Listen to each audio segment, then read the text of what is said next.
नमस्कार मंडळी. AC news आणि आर भारत न्यूज मध्ये मी गोरक्ष गायकवाड तुमचं सर्वांचं सहर्ष स्वागत करतोय. मंडळी, खरं तर फुरसुंगी उरू देवाची नगर परिषद निवडणुकीचं रणसंग्राम सध्या चांगलंच गाजते आणि या रणसंग्रामामध्ये आज आपण नगरसेवक पदाचे अमृता कामटे यांचे मिस्टर म्हणजेच भारतीय जनता पार्टीचे हवेली तालुका मध्येचे अध्यक्ष या स्थानी त्यांनी काम करून जवळपास प्रत्येकाला आपलासा वाटणारा, प्रत्येकाच्या हक्काचा आणि प्रत्येकाच्या हाकेला धावून जाणारा व्यक्ती म्हणजेच धनंजय कामटे यांच्याशी आपण आज बातचीत करणार आहोत. खरं तर आप्पा, आपलं सहर्ष स्वागत आहे. नमस्कार. आप्पा, सर्वसामान्यांच्या हाकेला धावून जाणारा माणूस म्हणून तुमच्याकडे बघितलं जातं. कसं वाटतं?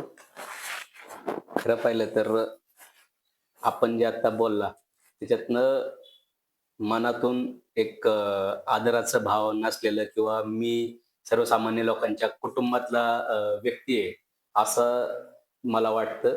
आणि जे सामान्य लोक आहेत त्यांच्यासाठीच आपल्याला काम करायचंय आणि त्यांच्यासाठीच इथून पुढच्या काळात देखील काम करत राहील असा या निमित्तानं मी आपल्याला विश्वास देतो. खरं तर नगर परिषदेचे निवडणुकीचं रणसंग्राम सध्या चालू झाले. जो तो आपल्या पद्धतीनं काम करतोय. सध्या आपली रणनीती कशी आहे? खरं पाहिलं तर या निवडणुकीमध्ये रणनीती ही एकच आहे, की सर्वसामान्य जो माणूस आहे इथला प्रभाग क्रमांक 6चा जो गोरगरीब जनता आहे, ह्याचे अनेक प्रश्न आहेत. बरं. ह्या अनेक प्रश्नांवरती ह्या जनतेचा आवाज बनून आपल्याला काम करायचंय आणि तो आवाज हा मला विश्वास आहे, इथली सामान्य जनता, जी गोरगरीब जनता आहे, ही जो त्यांना आपला प्रतिनिधी वाटतो, ज्याला हक्काने आपण निम्म्या रात्री फोन करू शकतो किंवा ज्याला आपण हात धरून किंवा आपल्या गाडीवरती बसून काम करून घेऊ शकतो. ह्या प्रभाग क्रमांक 6 मध्ये एकच अशा उमेदवार आहेत, महिला प्रतिनिधी, की अमृता धनंजय कामठे, की ज्यांना धनंजय अप्पाला सांगितल्यानंतर 1 मिनिटात त्यांचं 100% काम होईल असा विश्वास जनतेला आहे. त्यामुळे हीच खरी रणनीती. भाजपमध्ये आपण आजपर्यंत काम केलं. एकनिष्ठ भाजपशी राहिलात आणि भाजपनं आज आपल्यावरती उमेदवार पदाची जबाबदारी दिली. कसं वाटतंय? खरं पाहिलं तर या सर्व राजकीय घडामोडींमध्ये सर्व गावाला किंवा प्रभाग क्रमांक 6ला माहिती आहे की काय काय राजकीय घडामोडी घडल्या. परंतु फुरसुंगी जे ग्रामदैवत आहे शंभू महादेव, हे जागृत आहे. हं. त्यामुळं देवानी सगळं बघितलंय, की इथं आपल्याला जर एखादं चांगलं काम करत असेल तर चांगलं काम करणाऱ्या माणसाच्याच पायात पाय घातले जातात. परंतु ही सर्वसामान्य जनता आहे, ही ओळखून आहे, की चांगलं काम करणारे कोण आहेत, पायात पाय घालणारे कोण आहेत. त्याच्यानंतर इथं वेगळ्या मार्गाने काम करणारी कोण आहे, दडपशाही करणारं कोण आहे आणि त्या दडपशाहीला मोडून काढायचं असेल तर धनंजय अप्पांची पत्नी अमृता कामटे हिला इथनं आपल्याला प्रतिनिधी म्हणून पाठवल्यानंतर इथली दडपशाही, दादागिरी संपणार आहे. स्थानिक राजकारण कसं चाललंय? स्थानिक राजकारण आता आपण पाहतोय प्रभाग क्रमांक 6 मध्ये फक्त जी सर्वसामान्य लोक आहेत त्यांना पैशाच्या जोरावरती आम्ही विकत घेऊ असं गृहीत धरून चाललेली आहेत लोक, बरं. की आज 5,000 दिले तर हे काय पैसे टाकले की पाहिजे तिकडे पळत येतात असं हो. त्यांचा समज आहे बाकीच्या इतर हं. उमेदवारांचा. आता परंतु हां. परंतु मी त्याला एकच उत्तर देईल, की इथली जी स्वाभिमानी जनता आहे, ह्या प्रभाग क्रमांक 6चा जो स्वाभिमानी मतदार आहे, हा यांच्या ह्या ₹5,000 जर विचार केला तर 5 वर्षामध्ये रोजचे ₹2, ₹3 होतात. हं. एवढा स्वस्त इथला मतदार अजिबात नाही आणि कुणीही यांना गृहीत धरू नये. कारण का ज्यावेळेस ही लोकं पैसे घेऊन त्यांच्याकडे जातायत, प्रत्येक घरातनं मला फोन येतोय, "धनंजय अप्पा, अशी-अशी लोकं" नावं घेऊन सांगतायत, "ही हं. लोकं आमच्याकडे पैसे घेऊन आले, एवढे पैसे देऊन हे केलं जातंय." हं. तर बऱ्याच ठिकाणी ते तोंडावरती त्यांनी सांगितलं, की नाही, बरं. धनंजय अप्पाच्या मिसेसला, अमृता वहिनीला आम्ही एक मत देणार, बाकीचं कोणाला द्यायचं ते देईल, पण त्याच्यावरती कसलंही कॉम्प्रोमाईज केलं जाणार नाही. हं. हा एका ठिकाणी एका मतदाराला त्यांनी प्रश्न विचारल्यानंतर त्यांच्याकडे ₹25,000 घेऊन गेले होते. बरं. पण ₹25,000 त्या मतदाराने नाकारलं. तर त्याला विचारलं गेलं, की "असं काय आहे धनंजय अप्पांनी तुमच्यावरती जादू केली आहे, की हं. तुम्ही पैसे नाकारतायत?" तर हं. त्या माणसाने उत्तर दिलं, "गावातल्या सगळ्या पुढाऱ्यांकडे गेलो. एकाने माझं काम केलं नाही. शेवटी गावातल्या एका व्यक्तीने त्यांना सांगितलं, की तुम्ही धनंजय अप्पाकडे जा. हम्म. तोच माणूस तुमचं काम करू शकतो. तो माणूस माझ्याकडे आल्यानंतर मी एक फोन केला आणि त्या माणसाचं काम झालं. परंतु हीच गोष्ट तो अनेक लोकांना सांगतोय, की एका बरं. फोनवरती काम होणारा माणूस हम्म. फुरसुंगी गावात एकच आहे, की धनंजय अप्पा. 25,000 रुपये मतदारांना नाकारलं. हो. बरं. मी तुम्हाला लाईव्ह आणू शकतो. कधी तुम्ही सांगा त्यावेळेस त्याला मी समोर आणून तर बरं. समोर लाईव्ह येऊन हे करायला तयार आहे. बरं. कधी. म्हणजे एखाद्या व्यक्तीबद्दल आदर एवढा असावा, हे 25,000च्या आमिषाला सुद्धा बळी न पडता केवळ धनंजय अप्पा कामटे यानं आपलं काम केलं, त्याची जाण ठेवून आज मतदार तुमच्या पाठीशी खंबीरपणे उभा आहे. का आरोप है कि मतदाताओं को लुभाया जा रहा है, लेकिन आप पिछले कई वर्षों से राजनीतिक में सक्रिय है और आपके परिवार में या कुशली गांव में आपके द्वारा क्या विकास के काम हुए, जो विकास के काम लोगों तक पहुंचने चाहिए, जो पहुंचे नहीं है, आपका क्या मत है इस पर? आम्ही जी विकासाची कामं केली आहेत, ती 100% लोकांपर्यंत पोहोचलेली आहेत. त्याचं उदाहरण जर तुम्हाला सांगायचं झालं, तर रात्रीच्या वेळीचं आपलं रेल्वे गेट आहे, फुरसुंगी-वडकी मार्गावरचं, हे रात्रीचं बंद असायचं. तर त्या रेल्वे गेट सुरू करताना अनेक आंदोलनं करून, अनेक पाठपुरावा करून, DRM ऑफिस असेल रेल्वेचं आणि त्यांचे सर्व रेल्वेचे अधिकारी असतील, यांच्याकडे पाठपुरावा करून ते रेल्वे गेट रात्री 7:00ला बंद व्हायचं, सकाळी 7:00ला चालू व्हायचं. अनेक लोकांच्या शेतकऱ्यांना अडचणी होत्या. एक 5-6, 10 किलोमीटरचा वेढा घालून गावात यावं लागायचं आणि पलीकडचा विकास खुंटलेला होता. रेल्वेच्या पलीकडचा जो भाग आहे, ज्याच्यामध्ये सिद्धी ग्रीन असेल, मळाई पार्क असेल, साईराज सिटी असेल, सोपन नगर असेल, त्याच्यानंतर आपण पाहतोय की तिथं गावकरी पार्क असेल, लंबोदर प्राईड असेल, साजई पार्क असेल, परदेशी मळा असेल, वांजळे मळा असेल, फुले विडवट्टी असेल, त्याच्यानंतर इकडचा श्रीनाथ सुंदरवनचा सोसायटी असेल, सुंदरवन सोसायटी असेल, या सर्व भागातला विकास खुंटलेला होता.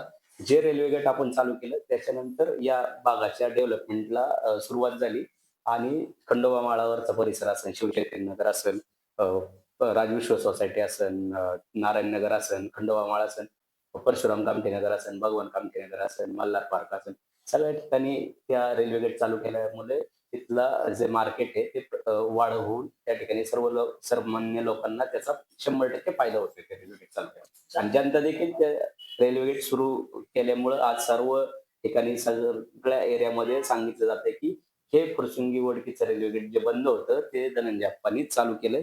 बाकी कुणाचा याच्याशी काही संबंध नाही. प्रभाग क्रमांक 6 में आप उम्मीदवार के तौर पे चुनाव लड़ रहे हैं, तो प्रभाग क्रमांक 6 में सबसे बड़ी समस्या, जो जनता की समस्या, सबसे बड़ी समस्या क्या है और उसका समाधान करने के लिए आपके पास क्या प्राथमिकता और क्या आपके पास जो मतलब मुद्दा है जो लेकर जाएंगे जनता में और उस समस्या का समाधान करेंगे?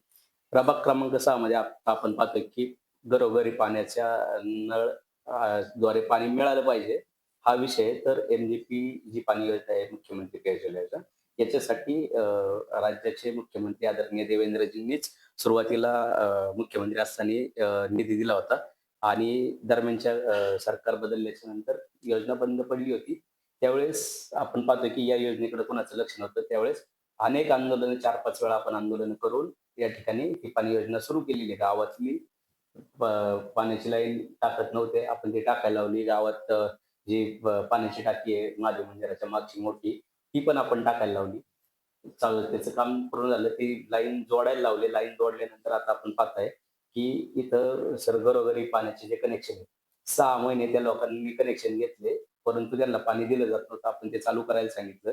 त्याच्यानंतरच्या जो भाग आहे रेल्वेच्या पलीकडचा, त्या ठिकाणी देखील आपण उरुळीची पाण्याची टाकी आणि आपली फुरसुंगीतली पाण्याची टाकी या ठिकाणी लावून जो पलीकडचा भाग आहे त्या ठिकाणी आपण पाणी येणाऱ्या काळामध्ये 100% देणार आहोत. पानी के विषय पर काफी राजनीतिक गरमाई हुई है, तो उस राजनीति को आप किस तरह से जवाब देंगे? पाण्याची जी समस्या आहे, आज मायमाऊलींना आपण पाहतोय, की आपण सगळे पैसे देतो, सगळं करतो आणि पाणी द्यायची ज्यावेळेस वेळ येईल, निवडणुकीमध्येच फक्त यांना सामान्य जनता आठवते. इतर वेळेस पाण्याच्या प्रश्नावरती एकही माणूस बोलत नाही, एकही पुढारी त्या प्रसंगीतला बोलत नाही आणि सामान्य जनतेला माहिती आहे, की पाण्याच्या प्रश्नावरती आत्तापर्यंत फक्त धनंजय अप्पांनीच आंदोलन केले आणि जे आंदोलन केले त्याला 100% यश देखील मिळाले. तुम्ही पाहिले असेल, की सोशल मीडियावरती ज्या ठिकाणी आपण पाठपुरावा करत आलो, त्यावेळेस त्या ठिकाणचे जे रिअल फोटो आहेत किंवा जे काम करतानाचे फोटो आहेत तेच टाकले गेलेले आहेत. त्याच्यामुळे जनतेला माहिती आहे आज किती जरी कोणी येऊन सांगत असेल की पाठपुरावा धनंजय अप्पा करत होते आणि पाणी पण धनंजय अप्पांमुळेच येतं. कुणी त्याच्यावरती फुकटचं श्रेय घेण्याचं काम करू नये. प्रभाग क्रमांक 6 में आप अगर जनता आप पर विश्वास करती है और आप सुनकर आते हैं तो सबसे 3 समस्या का समाधान आप ऑन द रिकॉर्ड कैमरे के सामने क्या है जो सबको बताएंगे कि हम समस्या का समाधान करेंगे? मी एकच सांगेन, आज प्रभाग क्रमांक 6 मध्ये आपण पाहताय की निवडणुकीमध्ये हे जे बाकीचे उमेदवार आहेत, महिला प्रतिनिधी म्हणून, हे फक्त पैशाच्या जोरावरती लोकांना गृहीत धरून विकत घ्यायला बघतायत. आम्ही पैसे वाटू आणि निवडून येऊ. सामान्य जनतेला एकच खात्री आहे, ह्या वेळेला जनतेने पण ठरवलंय, की आपल्याला अमृता धनंजय कामटे त्या मशीनवरती एकच कमळाचं चिन्ह आहे. गेलं की पहिलं कमळाचं बटन दाबायचं आणि मग काय करायचं ते करायचं. आपला कुठलाही प्रश्न असेल तर धनंजय अप्पा, अमृता वहिनी ह्याच सोडवणार आहे. त्याच्यामुळं त्या ठिकाणी मला 100% खात्री आहे. जनतेने ही निवडणूक हातात घेतलंय. जनतेनेच ठरवलं, की ह्या वेळेला एक कमळाचं बटन दाबायचं. आप्पा इतके वर्ष काम करतायत आणि आप्पांनी जे काम केलंय ते सगळे लोक सांगतायत. आपली सांगायची आता वेगळी गरज राहिलेली नाही. काम करणारं कोण? आणि महिला प्रतिनिधीमध्ये अमृता धनंजय कामटे यांच्या जवळचं इतर कोण उमेदवार नाहीच आहे. जर जनतेनं तुम्हाला नगरसेवक पदाची संधी दिली तर महत्वाचे पहिले 5 कामं तुम्ही कुठली करणार? सगळ्यात म्हणजे प्रत्येक घरी नळ, कचरा व्यवस्थापन. आज आपण पाहतोय की कचऱ्याची गाडी वेळेवर येत नाही. हम्म. अनेक फोन असतात, आम्हाला फोन करून सांगावं लागतं, त्यावेळेस तिथं ती गाडी जाते. त्याच्यानंतर आपण पाहताय की इथं सर्वसामान्य लोकांच्या आरोग्याचा जो प्रश्न आहे, त्या दवाखान्याला एका कुटुंबाचे 1,00,000 रुपयापर्यंतचा खर्च असतो. एखाद्या ओपीडीत जर गेलो तर डॉक्टरांची फी आणि ती चिठ्ठी दिलेली औषधं मेडिकलमध्ये ₹500 लागतात. हम्म. तर 100 खाटांचं सरकारी रुग्णालय आपल्या राज्याचे लोकप्रिय मुख्यमंत्री आदरणीय देवेंद्रजी फडणवीस साहेब, म्हणजेच आपल्या सगळ्या लाडक्या बहिणींचे देवाभाऊ यांच्या मार्गदर्शनाखाली त्या हॉस्पिटलचा आम्ही पाठपुरावा करतोय आणि येणाऱ्या काळामध्ये राज्य शासनाकडे हा प्रस्ताव आहे 100 खाटांच्या मोफत उपचार असलेलं हॉस्पिटल निर्मितीचा. ते मंजूर होऊन इथल्या आरोग्याचा प्रश्न सुटेल आणि सामान्य लोकांची जी आर्थिक पिळवणूक होत होती ती होणार नाही. भूमिपुत्रों के रोजगार के लिए आपके पास क्या योजना है? बरं झालं सर तुम्ही हा भूमिपुत्रांच्या रोजगाराचा विषय काढला. कारण का फुरसुंगी उरुळी देवाचीची जी नगर परिषद झाली, त्यावेळेला सगळ्यात पहिला स्थानिक भूमिपुत्रांना या नगर परिषदेमध्ये संधी मिळाली पाहिजे. कामगारांच्या भरतीमध्ये स्थानिक भूमिपुत्रांना घेतलं पाहिजे. हे ठणकावून सांगणारा अख्ख्या फुरसुंगी उरुळीमध्ये फक्त एकच व्यक्ती होता, ते होता धनंजय अप्पा. त्या ठिकाणी आम्ही त्याचा पाठपुरावा करून त्या अनुषंगाने आज आपण पाहताय अनेक वेगवेगळे जे कामं आहेत, त्या कामाच्या अनुषंगाने आज सुरुवातीच्या काळामध्ये कॉन्ट्रॅक्ट्सवर का असेना, पण फुरसुंगी गावातलेच तरुण या ठिकाणी कामाला लागलेत. फुरसुंगी गावातल्याच महिला भगिनी कामाला लागल्यात. त्याच्यानंतरच्या मध्ये जे आता आपण पाहतोय या सगळ्या प्रक्रियेमध्ये वेगवेगळे कॉन्ट्रॅक्ट्स आहेत, जी कामं आहेत, ती सुद्धा इथले स्थानिक भूमिपुत्रच करतायत. हे सगळं जो विषय आहे नोकऱ्यांचा आणि रोजगाराचा, तर या नगर परिषदमध्ये 100% धनंजय अप्पांनी सांगितल्यामुळंच भूमिपुत्रांना आज तिथं काम करायची संधी मिळते, असं लोक म्हणतायत. हे मी नाही सांगत आहे. हे जिथं काम करतायत आणि जे बघतायत किंवा तिथं स्थानिक नगर परिषदेमध्ये स्थानिक मुलं आता काम करतायत, तर ते जनता सगळी सांगते की हे धनंजय अप्पामुळे तिथं कामाला लागले. महिलाओं की सुरक्षा और ज्येष्ठ नागरिकों के लिए आपकी क्या योजना है? महिलांच्या सुरक्षेसाठी आपण पाहिलं तर महिलांसाठी अनेक योजना असतात आणि सुरक्षेचा जर विषय आला तर खरं पाहिलं तर आज बोलायची गरज याच्यासाठी आहे की लव्ह जिहाद सारखा विषय असेल तर त्या विषयामध्ये अमृता धनंजय कामटे ह्या स्वतः काम करतात. तर तो प्रश्न आज प्रत्येक कुटुंबाशी निगडीत आहे. प्रत्येक माता भगिनींसाठी हा महत्वाचा विषय आहे की आपल्या घरातील मुलगी ज्यावेळेस बाहेर पडती तर समाजामध्ये फिरताना तिच्यावरती संस्कार घडले पाहिजे. आणि ते संस्कार या ठिकाणी अमृता कामटे या अनुलोम संस्था जी आहे आपल्या राज्याचे मुख्यमंत्री आदरणीय देवेंद्रजी यांच्या मार्गदर्शनाखाली काम करते. तर त्याच्यामध्ये भाग घेणं सेविका म्हणून ती काम करत असते आणि ती जी आपली विद्यार्थ्यांसाठी किंवा महिलांची जी तक्रार निवारण समिती असते त्याच्यावर देखील अमृता काम करत आहे. त्याच्यामुळे त्या माध्यमातून देखील महिलांचे अनेक प्रश्न सोडवणारे आणि त्यांच्या रोजगाराच्या संधी असतील, वेगवेगळ्या लोनच्या योजना असतात, वेगवेगळ्या त्या ठिकाणी ट्रेनिंग्स असतात. त्या येणाऱ्या काळात आपण महिलांसाठी उपलब्ध करून देणार आहे. त्यासाठी ते सगळं मोफत असेल. कुठल्याही त्यासाठी चार्जेस आकारले जाणार नाही. आणि वृद्धांसाठी जर म्हणलं तर अ, वृद्धांसाठी आपण पाहतो की अनेक पेन्शन योजना आहेत. अनेक त्यांच्या आरोग्याच्या वयश्रीसारख्या योजना आहेत.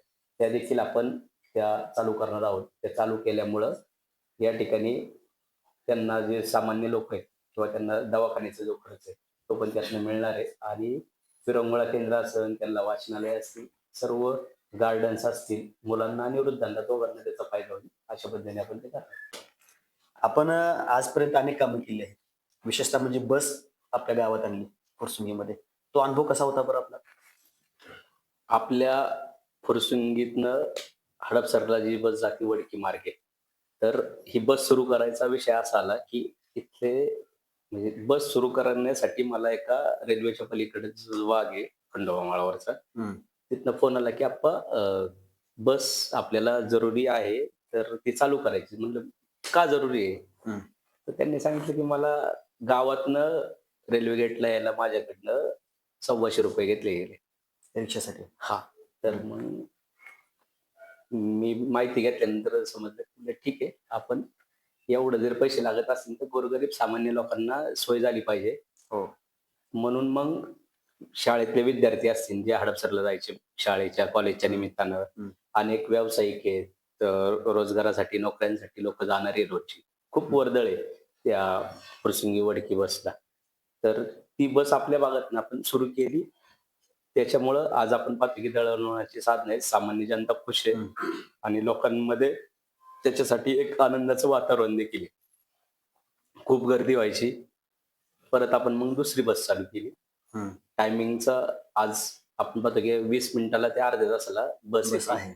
तर बस तेवढ्या वेळात असल्यामुळं आता लोक खुश आहेत आणि येणाऱ्या काळामध्ये आपल्याला ऐतिहासिक ठिकाणी वडकीला मस्तानी तलाव, हो.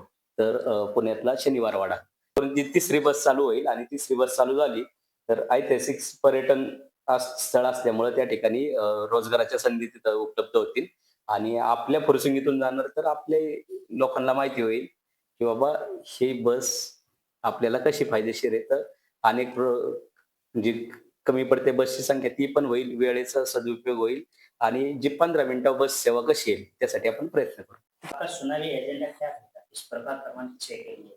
प्रभाग क्रमांक 6 मध्ये एकच एजेंडा आहे, सर्वसामान्य जनतेचा आवाज बनून करायचंय.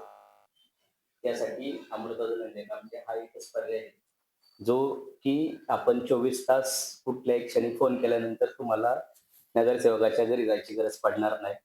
तुम्ही फोन केला तर नगरसेवक त्या ठिकाणी तुमच्या दारात येईल आणि तो या ठिकाणी तुमचं जे काम असेल ते 100% पूर्ण केले जाईल. ते कुठल्याही प्रकारचं असतं. मतदारांना आव्हान काय? मतदारांना एकच आवाहन करेल की आता आपण पाहताय की या निवडणुकीमध्ये फक्त पैशाचा बाजार आहे. कामावरती एकही उमेदवार बोलत नाही. लोक प्रश्न विचारतात, तुम्ही कामाचं सांगा, तर ते म्हणतात की आम्ही पैसे देऊन विकत घेऊ. अशी परिस्थिती आहे. इथली स्वाभिमानी मतदार, स्वाभिमानी जनता ही पैशाला बोलणार नाही. मतदान मी तर मला फोन आला की सांगते की तुम्ही बिनधास्त पैसे देतायत, घ्या. 5,000 लोकांमध्ये हे काय आपल्याला ओळखणार नाही कोण. उमेदवाराला लोकच माहिती नाही अशी परिस्थिती.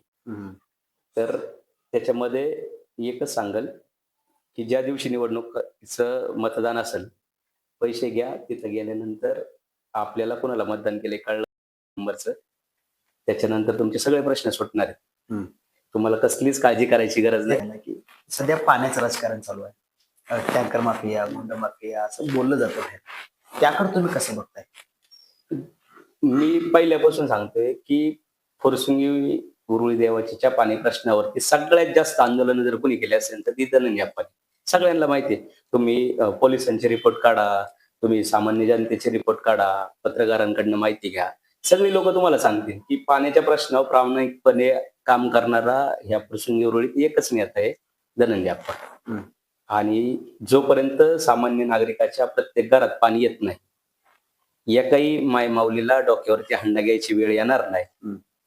त्यासाठी प्रभाग क्रमांक 6 मध्ये आपल्याला ह्या निवडणुकीत कमळाचं पहिलं बटन दाबायचं आहे आणि नंतर काय करायचं ते करायचं.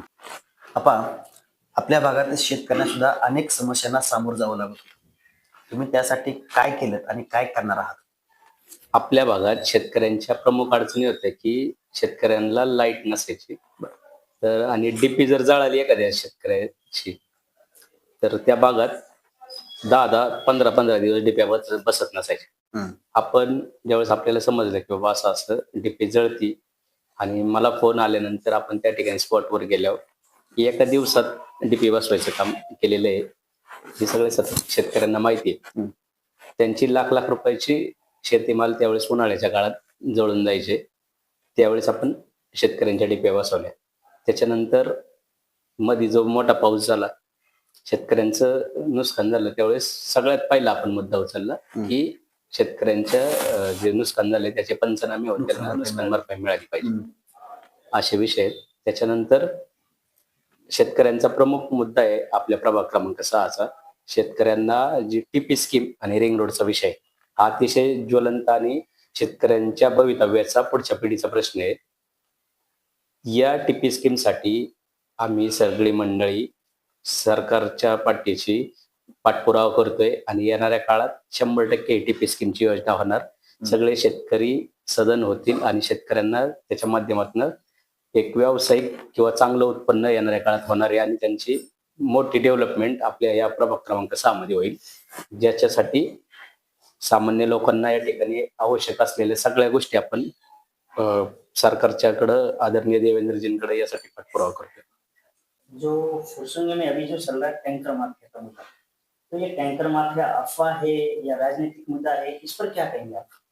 टँकर माफिया हा कुठलाही अफवा नाहीये, ही सत्य परिस्थिती आहे की आपल्याला टँकरद्वारे पाणी घेतलं जातं, पाण्याच्या लाईन दिल्या जातं आणि मग मागच्या काळात ज्या पाणी योजनेसाठी आपण जी आंदोलनं केली ती यासाठीच की बाबा या योजना बंद कशा पडल्या जातील याच्यासाठी जास्त प्रयत्न केले जातात. लोकांना पाणी मिळवून द्यायचं नाही त्याच्यासाठी इतर लोक प्रयत्न करत असतात. ह्या दरम्यानच्या काळामध्ये अख्ख्या फुरसुंगीत एकच असा व्यक्ती आहे धनंजय अप्पा की जो सामान्य माणसाला पाणी मिळालं पाहिजे याच्यासाठी वारंवार पाठपुरावा करून वेळप्रसंगी समोर ठामपणे उभं राहून आपली भूमिका मांडत असतं.